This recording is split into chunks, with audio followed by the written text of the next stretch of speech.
Morning, everyone. Good morning. Good morning. Good morning. So what are we doing? We're in December now. We are, yeah. And we've been here at LTVA. Which stands for the Long-Term Visitors Area. And we've had a few people in the comments ask, why are you paying when you can boondock in Arizona for free? Good question. And we are, right now we're at the Imperial Dam, LTVA, just outside of Yuma. I'd say we're, about 25 miles from town? 27. 27! Depending on which way you go. You go through Winter Haven or you go through the Proving Grounds. Yeah, so if you know where the Yuma Proving Grounds are, where they have the tanks and all the cool guns and stuff, or Hidden Shores RV Resort, we're not far from those. No, you can... No, I was going to say you can see the Hidden Shores, but you can't. But I would go through the Proving Grounds. You don't go through them, you go past them. The road is 98% better than going through Winter Haven. Yeah, that road will chew your tires up. Yeah, I mean, we're talking, it's nasty. It's not gravel. It's asphalt that is just, it's gone. There's no dirt, it's just gone. It's beaten out. It gets worn down from all the farm equipment and everything. So back to this. Why are we here and not boondocking for free? And we are boondocking. Yes, it is a boondocking. But we're paying to boondock. Not much, but we're paying to boondock. And to stay on the LTVA, it is either $40 for a 2-week pass or $180 for a pass that goes from September 15th through April 15th. And if you buy the long-term pass, the $180 one, and you stay that whole time, it averages out to, what would we figure, about $25 a month? $25 a month. Yeah. You've got water, sewer dump, and they even have showers here.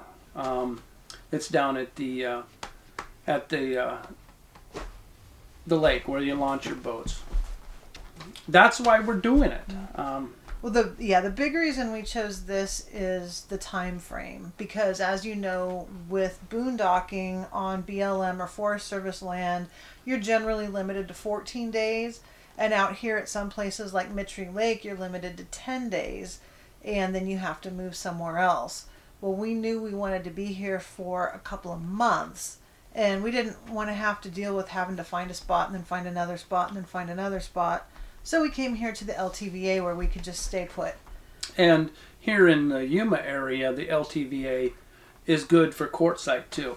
And we know we're going to be going to quartzsite after our little venture here, meeting up with other people. So we've already got it, and it's just it's going to work out better. Trust us. And what we're doing, because we have been taking weekends and going into San Diego to see our kids, and we just leave the rig here and drive across the hill and crash with our oldest son at his house for 3 or 4 nights and then come back. And it has been perfectly safe to leave the rig here. There are other people who go off and leave theirs for a few days at a time. The camp hosts, and there are camp hosts here. They want you to tell them if you're going to be gone for more than 5 days, just so they know. And that's one of the nice things about the LTVA is as you pull into the main area, you have an 8-lane water fill station? Something like that, yeah. 8-lane fresh water fill. You have a 4-lane sewer dump. There's a whole row of trash cans where you can throw your garbage away. And then you have a building that houses the host's office where you go in and you pay for your permits and everything. And they're really friendly and helpful there. So it's somewhat controlled access. You don't have people just randomly wandering in, which is nice. We have found that back towards the entrance is where a lot of people congregate and park because they have bathrooms there. We're way back in the North 40. The West 40. Northwest 40, how's that? And I would suggest if you've never been out here, there are several places you can camp that you can pull off the highway. You come here, you get your permit, and then you can go to one of these areas to set up your campsite. And if you've never been here, I would say find a place to drop your trailer and drive around and scope it out, because the choices are endless, and you might find a place you really like that you wouldn't otherwise see if you didn't go scope it out first. This season, it's wide open. Mm-hmm. I can't say wide open. There's still a lot of people here, but the Canadians have not been able to come down, and I guess they kind of fill this place in. So this year, it was, where's that wood? Short-handed here. So is that the right word, short-handed? Well, there's not nearly as many Yeah. people as you would usually see in the winter here, and I understand Florida is seeing kind of the same thing, because a lot of our visitors from Canada just have not been able to come in. And like she said, it's okay around here. We have no hoodlums. Our neighbor, he's not afraid to point a barrel at this place when we're gone, so we're good. I think we're good. Good to know we got eyes on it. Yeah, it's good. We've got a spot with plenty of room around us, a view of the water. We get the wild donkeys that come around and visit and hang out. Mm-hmm. Sometimes you hear them in the middle of the night making noise. The donkeys. The donkeys, yeah. Yeah. He keeps trying to blame it on the donkeys. What is she talking about?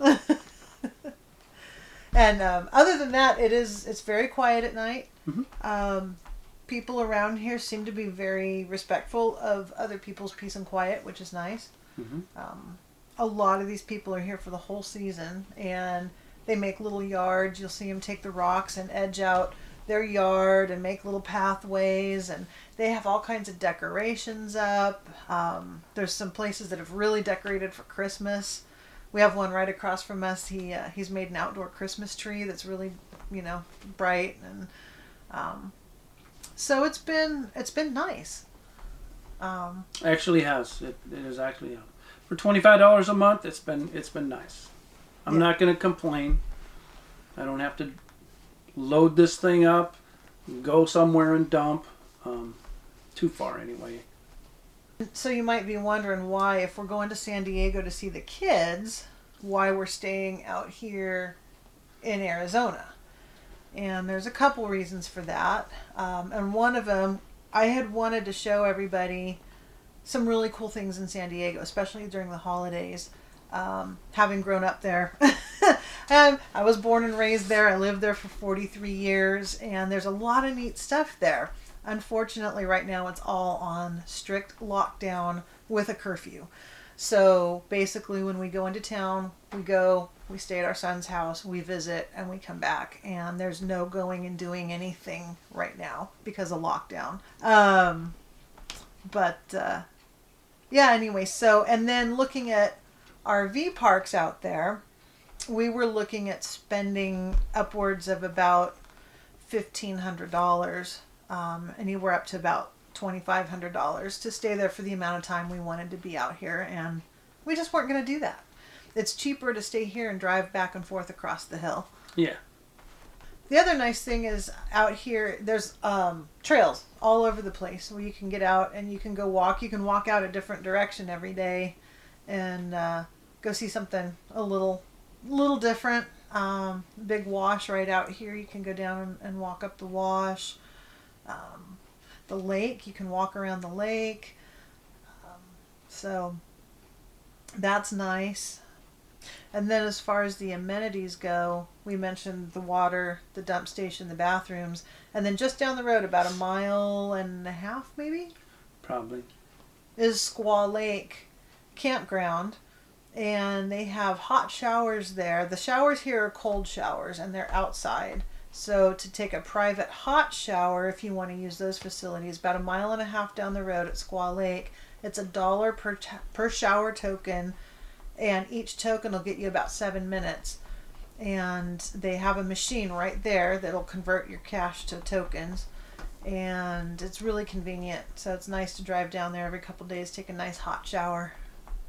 we try to extend it to about 2 weeks before showering. Just joking.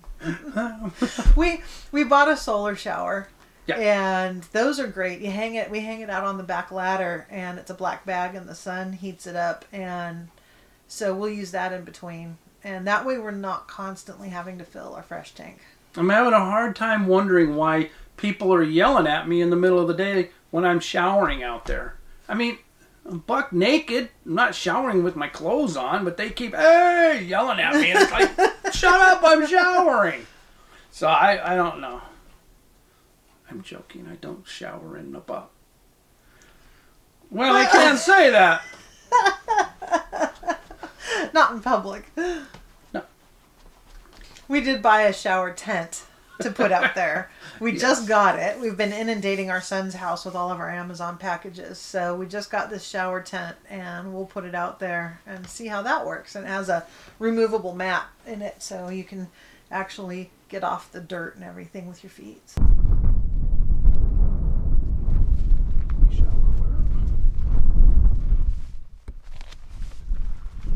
Really? I put this up and you still want to watch me shower? Gah, go! Get! And hopefully everybody will quit yelling at me for showering out there in the middle of the daylight, naked. Right. You know, I'm not doing laundry, I'm washing my body. If I was doing laundry, I'd have my clothes on, but I ain't. So all in all, it's been a really good experience. We've seen people on YouTube and so forth camping at the different LTVAs and kind of wondered what it was like. And so far, I would say if you're going to be in the area for an extended period of time, it's a good option. Yeah, it's not bad. I don't mind it at all. I figured it'd be a lot crowdeder, but then you got to remember the Kung flu. So there's not very many people here. I mean, there is, but not like it usually is. They're not all on top of each other. So. Yep. So, the only other thing is, and we wanted to film this outside, so we had a nice, beautiful background behind us with these nice hills or the water, but it's windier than the devil out there today. So, yeah. And the wind does blow pretty consistently here. It will kick up pretty good at night sometimes. Yep. Nothing that's going to blow you away, but yeah. If you have a wind generator, it's good. There's been we've been here a month and a half, and maybe 2 or 3 nights that haven't blown, you know. But it's not, especially with how we're situated with the rig, it's not something that keeps you from going outside and enjoying it. We still go sit outside a lot. Yeah. And our trailer is situated where it kind of blocks some of it, so we're not getting constantly blown around by it. It seems to mostly come from the northwest, so keep that in mind, and you know, jog your rig around. Mm-hmm. And this place, it's been good for the solar. We've had our new batteries for what, a month now? Yeah, pretty close to a month. So how are you liking those lithiums? I like them. I'm starting to get to where I'm not as nose deep into the watching all the time. I'm still a little OCD on it, but they're working good. This time of year, panel tilting would be great. I think we are getting about 500.5 watts come in is our high. And I mean, it gets us up. We pull about 20% of our batteries at night, and it will, depending on what we're doing today, it'll pull us back up. You know, that 20% that we lost. So we're kind of floating in that little area. It would be nice to tilt the panels. We figure we're getting about maybe 30% less than we would if we could tilt them, and we've talked to a bunch of other people around here who have done the same thing. They've had flat panels, they've had tiltable panels, and they say, yeah, this time of year you really need the tiltable panels to get the most out of your solar system, because if you're laying flat, you're losing about 30% of your capability. Yeah, we pull in probably at the peak of the day, we're probably getting maybe 40 amps come in. So divide that by 3. And that's each battery's getting that many amps. Yeah. We'll usually in the middle of the day see about 10 or 12 amps per battery going in, and then about 2 o'clock it starts going downhill. Yep, it does. But they've been good. They've done a good job for us. They've done what we thought they would do. They run the refrigerator. She can run her coffee pot in the morning. So it's good. They're doing really good. I'm happy. Yeah. And we run the generator maybe once a week? Maybe. We haven't been here. We left Friday. Got back yesterday. How many days is that? Going on 5 days and we still haven't run it. So it's keeping up. They're keeping up. All right. So with that, again, let us know if you have any questions about it. Out here camping, getting here, any of those. And we'll be happy to answer them for you. And I guess I can say I'm pretty smart. I'm one of the smartest persons on earth because nobody yet has told me I was wrong on anything. So, like I said, if you guys want to know something, contact us through the comments. I'll tell you anything that Google tells me. All right? All right, you folks have a great week, and we will see you again next Tuesday. Bye. Bye.